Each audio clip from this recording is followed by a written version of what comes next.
Friends, welcome back to my channel Vasunandan vlogs. ఎలా ఉన్నారండి అందరూ? నేనైతే చాలా బాగున్నాను. ఈరోజు ఎండు రొయ్యల కాంబినేషన్తో కోడిగుడ్డు పొట్టు వేసుకుందాం అండి. మీరు ఎప్పుడైనా ఈ కాంబినేషన్ విన్నారా, తిన్నారా? వింటే కామెంట్ చేయండి, తింటే లైక్ చేయండి. నేనైతే ఫస్ట్ టైం మా వారిని పెళ్లి చేసుకుని వాళ్ళ అమ్మమ్మ గారి ఇంటికి వెళ్ళాక విన్నాను. అప్పటి వరకు నాకు ఈ కాంబినేషన్ ఉంటుందనే తెలీదు. అప్పటి నుంచి నాకు ఫేవరెట్ అయిపోయిందండి డిష్. ఒకసారి తయారీ విధానం చూద్దాం. ఎటువంటి హడావుడి ఉండదండి, తక్కువ టైంలో ఎక్కువ టేస్ట్గా చేసుకోవచ్చు. ఇందుకు గాను గుప్పెడు ఎండు రొయ్యలు, 3 కోడిగుడ్లు, 2 మీడియం సైజ్ ఆనియన్స్, ఒక పచ్చిమిరకాయ, 2 రెమ్మల కరివేపాకు తీసుకోండి. ఎండు రొయ్యల్ని ముందుగా తలా తోక కాళ్ళు తీసి గోరువెచ్చటి నీళ్ళల్లో 5 నిమిషాలు నానబెట్టి అందులో ఉన్న సన్నని ఇసుకంతా పోయే వరకు నీట్గా వాష్ చేసుకొని నీరంతా వాష్ చేసి పక్కన పెట్టండి.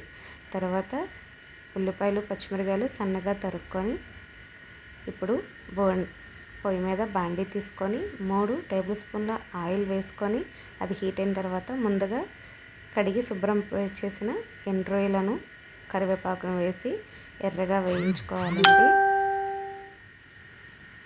తర్వాత సన్నగా కట్ చేసుకున్న ఉల్లిపాయ, పచ్చిమిరకాయ ముక్కలను వేసుకొని పసుపు, మీ రుచికి సరిపోయినంత ఉప్పు వేసి ఉల్లిపాయలు సన్నని సెగ మీద నెమ్మదిగా వేయించుకోవాలండి.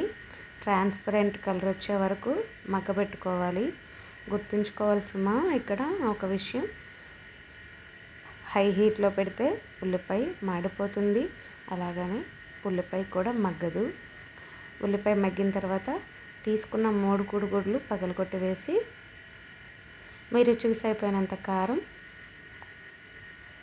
గుప్పెడు నిండా కొత్తిమీర వేసి ఒక 5 నిమిషాలు అలాగే ఉండనివ్వండి, కలియబెట్టొద్దు. 5 నిమిషాల తర్వాత నెమ్మదిగా కలియబెడితే కొన్ని కోడిగుడ్డు ముక్కలు పెద్దగా, కొన్ని చిన్నవిగా ఉంటాయి. అలానే ఉండనివ్వండి. చూసేందుకు తినేందుకు కూడా టేస్ట్ బాగుంటుంది. ఇంకొక 5 నిమిషాలు ఉంచి కలియబెట్టాక దించేసి సర్వ్ చేసుకోవడమే. వేడి వేడి అన్నంలో ఒక ముక్క ఆవకాయ బద్ద వేసుకొని ముందు ఆవకాయ కలుపుకొని ఆ పెద్ద కోడిగుడ్డు ముక్క మొదటి ముద్దలో పెట్టుకొని తింటే ఉంటుందండి టేస్ట్. లాస్ట్ ముద్ద వరకు ఆ రుచి ఆస్వాదిస్తూనే ఉంటారండి. 100% ఖచ్చితంగా చెప్తున్నాను నేను. మీరు కూడా ఒకసారి వండుకొని ట్రై చేయండి. డైలీ మీరు వండుకొని తింటారండి మీ ఇంట్లో, కానీ ఎండు రొయ్యలు ఉండుంటే. అంత ఖచ్చితంగా చెప్తున్నాను నేను. అంత టేస్ట్ బాగుంటుంది. ఒకసారి ట్రై చేసి కామెంట్ చేయండి.